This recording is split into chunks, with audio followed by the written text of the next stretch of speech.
Alors, je m'appelle Arnaud Verspiren, j'ai 58 ans. Je ne suis pas un politique professionnel. J'ai exercé des responsabilités d'encadrement et de management dans une entreprise d'assurance. D'ailleurs, pas chez Verspiren, je vous le dis tout de suite. J'étais même concurrent d'ailleurs. Voilà. Et donc, une expérience de management et de gestion d'entreprise.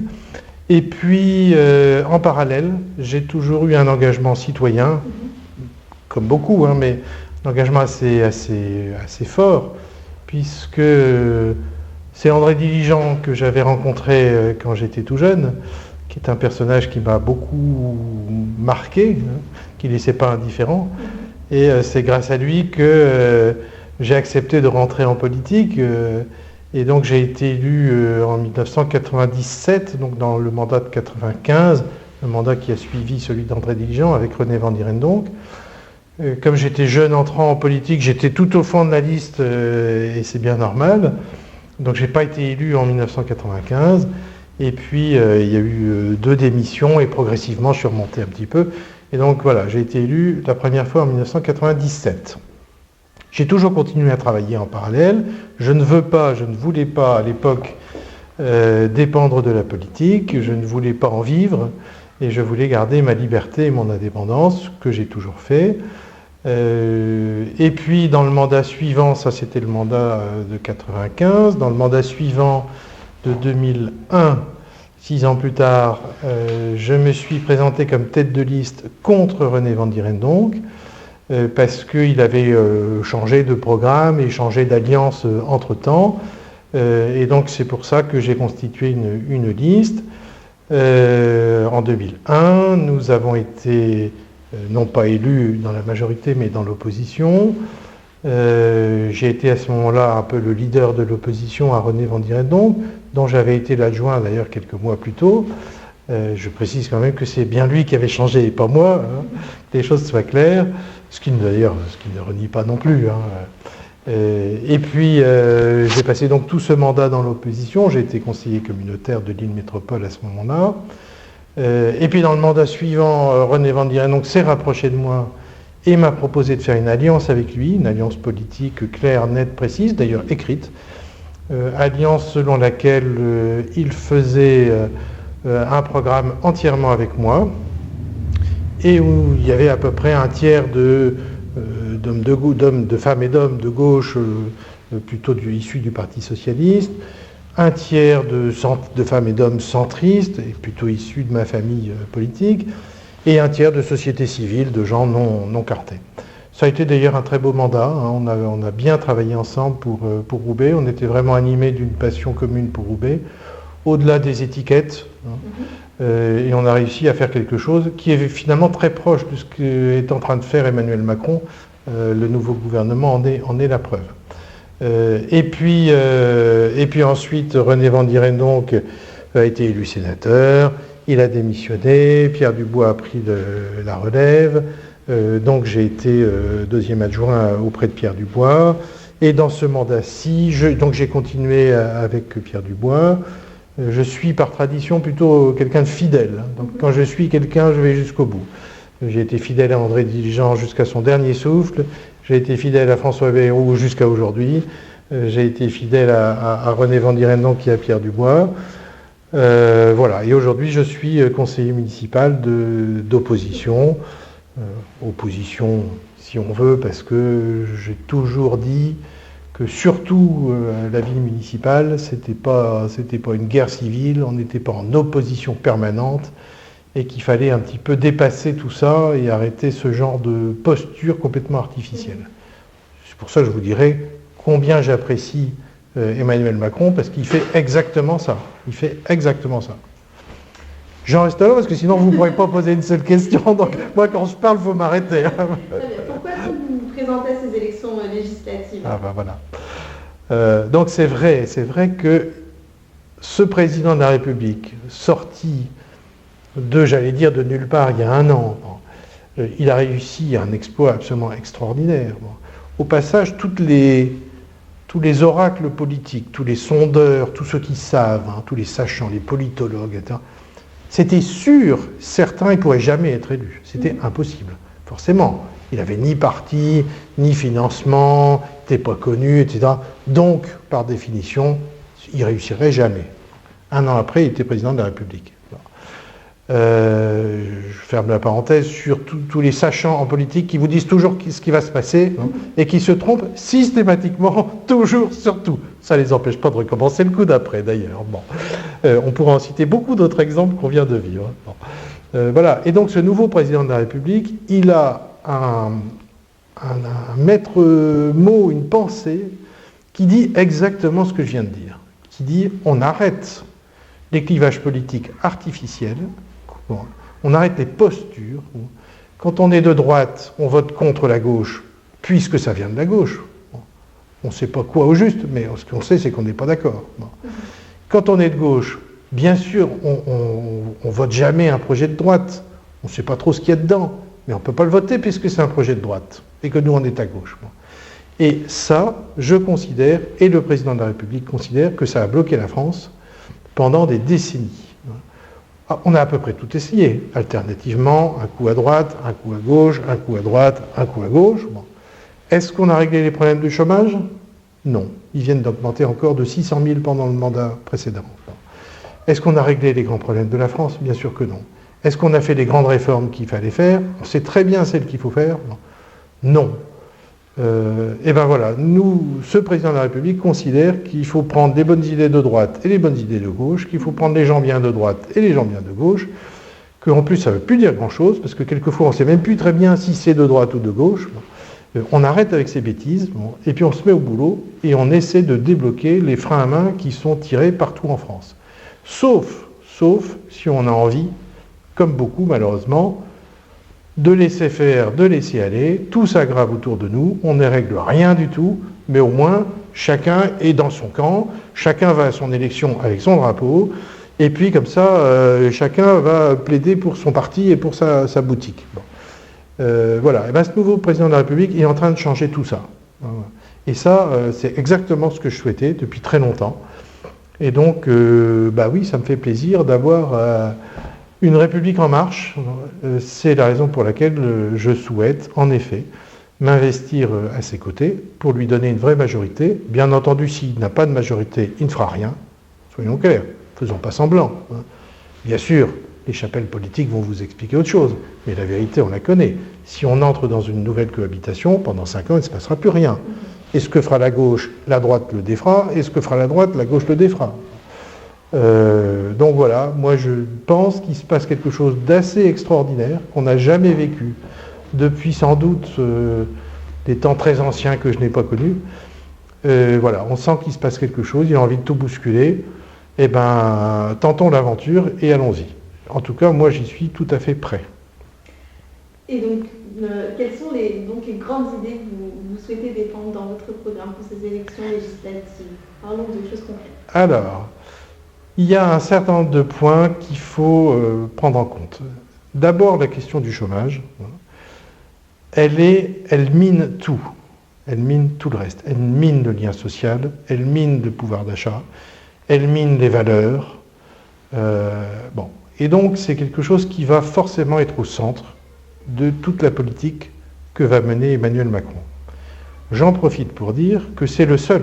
Vous pouvez vérifier ce que je dis. Vérifiez-le, y compris sur Internet. C'est le seul dont le programme n'a pas changé. Entre les présidentielles et les législatives, c'est le même. Moi, je défends le programme qui a été écrit pour les élections présidentielles. Vous remarquez que les autres ont écrit des programmes présidentiels, ils se sont empressés de le changer. Leur candidat n'a pas réussi, ils ont perdu les élections, ils l'ont vite mis à la poubelle pour en réécrire un juste après. Ce qui n'est pas le cas d'Emmanuel Macron. C'est pour dire qu'il avait une vision politique. Bon. Et donc, oui, le chômage va être au centre de ça. Nous considérons qu'il y a beaucoup de blocages en France, de blocages idéologiques, où on va s'opposer à tout pour le principe. On ne sait même pas ce qu'il y a dans la loi ou dans le projet de loi. On sait juste qu'on n'est pas d'accord. Et que si on continue comme ça, on ne résoudra pas non plus la question du chômage. Et en sortant, dans 5 ans, il y aura encore 500 000 chômeurs de plus. Si on est tous d'accord pour dire il n'y a rien à faire, laissons filer les choses, laissons filer les déficits de la France, on a 2100 milliards de dettes. Je dis souvent que tout l'impôt des ménages, ce qu'on appelle l'IRPP, l'impôt sur le revenu des personnes physiques, ce que les gens ignorent, tout l'impôt des ménages s'en va directement dans la poche des banquiers, je dis bien, pour payer uniquement l'intérêt de la dette accumulée. Nous avons 2100, 2200 milliards de dettes accumulées. Ça nous coûte en intérêt, tout le monde peut faire le calcul, c'est facile à faire, en gros à 2,5% d'intérêt. Sur 2100 milliards, ça nous coûte une cinquantaine de milliards par an, juste d'intérêt, qui part dans la poche des banquiers. Bon. Donc voilà, on est à un point où le chômage est massif et on a l'air finalement de s'en contenter. Les finances publiques sont complètement dégradées. La France a encore emprunté 70 milliards cette année, comme chaque année. Il y a bien quelqu'un qui le paiera un jour. Ceux qui vous disent, comme M. Mélenchon par exemple, c'est pas grave, on ne va pas rembourser l'intérêt de la dette. On ne va pas rembourser la dette. Elle est insupportable, on est arrivé à un point. Donc de toute façon, je vous le dis, on ne la remboursera pas. D'accord, d'accord. Comment on fait pour emprunter 70 milliards par an à des gens à qui on explique que de toute façon on ne les remboursera pas? Vous en connaissez beaucoup des banquiers qui vont vous dire tenez vos 70 milliards et si vous ne les remboursez pas, c'est pas très grave? Moi j'en connais pas. Bon. Donc voilà, il faut arrêter de dire n'importe quoi, n'importe comment. Donc le chômage, c'est le point central. La restauration des finances publiques, c'est un point majeur. Et puis essayer de débloquer tout ce qui coince un peu partout. Donc c'est vrai qu'il y a des questions qui sont liées au travail en général, comment on valorise le travail, comment on rémunère mieux le travail, comment on augmente les salaires nets, notamment en baissant les charges, y compris les charges des salariés, puisque aujourd'hui on a tellement de charges que le salaire net est faible. Le tout sans augmenter le déficit public. Vous voyez, il y a quelques chantiers majeurs qui sont devant nous. Et ça, c'est pas des parlottes, ça, c'est pas des concepts, c'est des choses qu'on vit au quotidien. Après, il y a tout un train de mesures, je peux vous les décliner concrètement. L'exemple de la taxe d'habitation, c'est un bon exemple. Le président Macron est un homme pragmatique. On dit cette taxe, elle est injuste. Tout le monde le sait, tout le monde le dit. D'une commune à l'autre, on ne paye pas la même chose, ça n'a plus aucun sens. On peut la réformer, ça fait 30 ans que tout le monde dit qu'il faut la réformer. On peut la réformer, oui ou non? Ah non, c'est compliqué, ça dépend, parce qu'il faut voir, ça c'est l'administration, on va vous expliquer ça. Bon. Donc, résultat, on touche à rien. On dit, là, maintenant, ça suffit. On ne sait pas la réformer, allez, on la met à la poubelle, n'en parlons plus. Voilà, c'est injuste, on la supprime. Bien sûr, on va la remplacer par autre chose, on n'est pas irresponsable. On va la remplacer notamment par de la CSG, qu'on va augmenter légèrement, qui au passage sera payée par tous, et non pas que par les salariés, ou que par les habitants, ou que par une catégorie de personnel, sera payée par tous, y compris les revenus du capital, soit dit en passant. Voilà, donc, mais ça c'est un type de réforme tout à fait simple, concret. Le fameux RSI, ça c'est le régime des indépendants, des artisans, des commerçants. En ce moment, je visite beaucoup de commerces et beaucoup de PME. Moi, quand je dis aux commerçants qu'on va supprimer le RSI purement et simplement, on va le réintégrer dans le régime général de la sécurité sociale. C'est pas par grand principe, c'est pas parce que c'est de gauche ou parce que c'est de droite ou parce que c'est du centre. Tout le monde s'en fiche complètement, c'est pas la question. D'ailleurs, je ne suis pas du tout capable de vous dire est-ce que c'est de gauche ou est-ce que c'est de droite ce genre de réforme, j'en sais rien. Bon. Ce que je sais, c'est que le RSI ne fonctionne pas. Bon. Il a été mis en place dans le mandat précédent, ça n'a jamais fonctionné, ils n'ont jamais réussi à avoir des bases informatiques propres pour appeler les bonnes cotisations et verser les bonnes prestations. Tout le monde vous le dit. Et bien c'est tout. On peut le réformer, oui ou non? Non, on ne peut pas, on n'y arrive pas. Top, on arrête tout. On va supprimer le RSI purement et simplement. On va le réintégrer dans le régime de sécurité sociale. Les régimes de retraite, il y en a des dizaines et des dizaines et des dizaines. Bon. Tout le monde sait que c'est injuste. Ça monte les Français les uns contre les autres. Ah oui, mais les fonctionnaires, ils ont plus, ils ont moins, ils partent plus tôt, ils cotisent moins. Ah oui, mais ils ont la sécurité. Ah oui, mais les autres, ils ont tel avantage. Ah oui, mais nous, quand on a été embauchés, il y a 40 ans de ça, c'était la contrepartie d'autres. Bon, allez, stop, on arrête. On arrête. Le truc, il n'est pas juste, tout le monde le sait. Bon. Bien sûr qu'il dépendait de plein de choses, mais les temps ont changé. Bon. Et puis maintenant, on est décidé à traiter vraiment les problèmes. Donc progressivement, pas du jour au lendemain bien sûr, progressivement, on va fusionner les différents régimes, on va mettre en place un système par points, et 1 euro cotisé par n'importe quel Français donnera le même droit à la retraite pour n'importe quel Français. Voilà. C'est des choses comme ça que moi j'aime bien, c'est du concret, c'est du pragmatique, et ça on va le faire vraiment, bien sûr si on a la majorité. Si on ne l'a pas, on ne fera rien. Je vous le dis tout de suite, il ne pourra pas le faire. Très bien. Quels sont selon vous les grands enjeux de ces élections législatives pour les habitants ? Je crois que c'est ça, c'est qu'on est rentré dans un autre monde politique. Et je crois que toutes les pratiques du passé, j'espère que les citoyens vont le dire et vont l'exprimer par leur bulletin de vote, hein, mais moi c'est ce que je crois, que toutes les pratiques du passé, celles que je viens de décrire, hein, ces clivages droite-gauche par exemple, hein, ça c'est terminé. Ça c'est le grand enjeu. On va changer de logiciel, voilà. Ceux qui font un peu d'informatique savent ce que ça veut dire. Hein. On ne va pas mettre des patchs, on ne va pas passer à la version 2.++. Non. On va changer de logiciel. C'est ce qu'on est en train de faire. Le gouvernement de M. Macron en est la preuve. Vous avez déjà vu un gouvernement pareil, hein, où il y a des hommes de droite, des femmes de gauche, des femmes de droite aussi d'ailleurs. Jamais ça ne s'est produit. Jamais. Jamais. Et à parité. Hein, et au même nombre, et voilà. Et des gens qui sont capables de travailler en France pour la France. Ce n'est pas l'intérêt des partis qui compte, c'est l'intérêt des Français.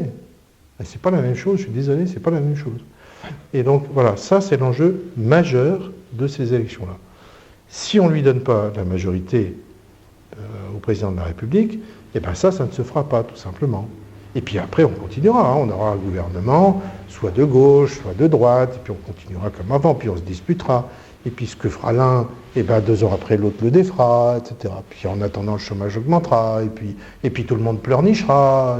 Bon. Ben, moi j'en ai marre de pleurnicher, hein. Il n'y a pas de fatalité, j'en ai marre qu'on constate les choses, j'ai envie de redonner espoir et courage aux Français, on est un pays merveilleux, hein, merveilleux. On a des ingénieurs exceptionnels, on est capable de fabriquer des fusées Ariane, des TGV, les meilleurs hélicoptères du monde, etc. Ben voilà, si on est capable de faire ça, les médicaments aussi parmi les meilleurs du monde, on a plein de choses passionnantes à faire. On n'est pas des moins que rien, sur la scène internationale on pèse. Le président Macron vient d'ailleurs de le prouver, vous avez vu comment il a parlé, au président Poutine ou au président Trump. Hein.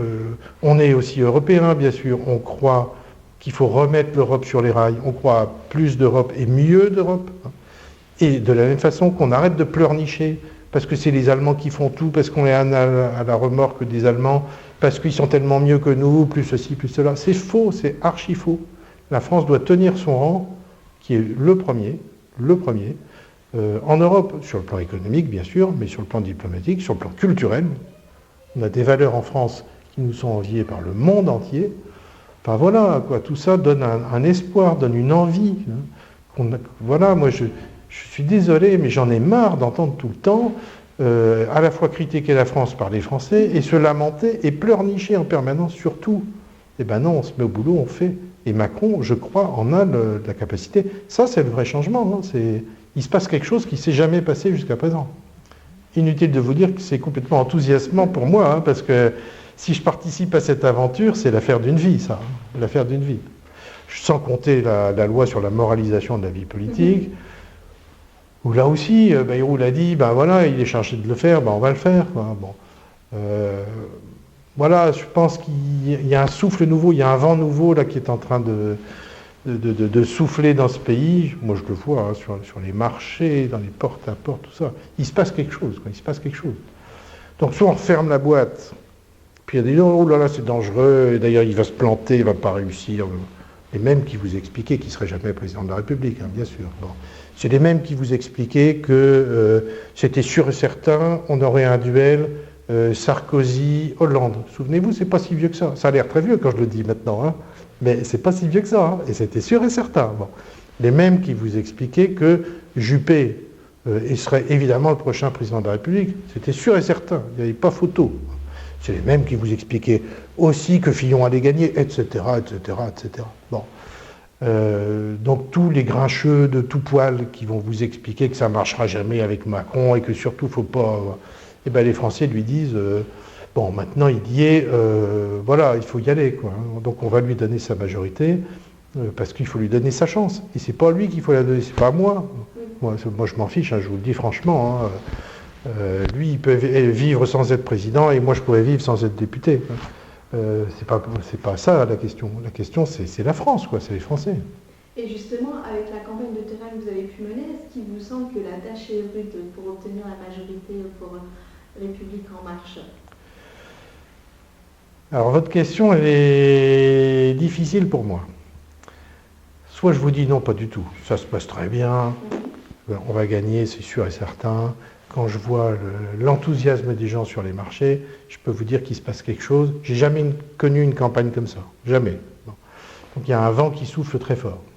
Soit si je vous dis ça, vous allez dire quel prétentieux. Il se croit où? Il a déjà gagné d'avance. Soit je vous dis, oh, vous savez, c'est pas si simple que ça, c'est les électeurs qui décident, on n'est jamais sûr de rien. Je peux vous le dire aussi. Je suis un hypocrite parfait. Bon. La vérité, c'est que oui, bien sûr qu'il se passe quelque chose en ce moment. Il faudrait être sourd et aveugle pour ne pas le voir et pas le ressentir. Est-ce que ça ira dans la 7e circonscription qui me concerne? Est-ce que ça ira jusqu'où ça ira? Je n'en sais rien, je suis incapable de vous le dire. Donc est-ce que je vais être élu? Est-ce que je vais être battu? Comme je dis souvent, une élection, c'est pas une guerre civile. Hein. Bon. Donc si je suis élu, je suis prêt, hein, et je ferai le boulot, hein, et avec honnêteté, probité et engagement. Si je suis battu, voilà, j'irai pas me jeter dans le canal. Hein. Bon. Mais c'est vrai que j'ai vraiment envie de participer à cette aventure. Je pense qu'on est capable de faire des grandes choses. Et je crois que les électeurs ont envie de nous faire confiance.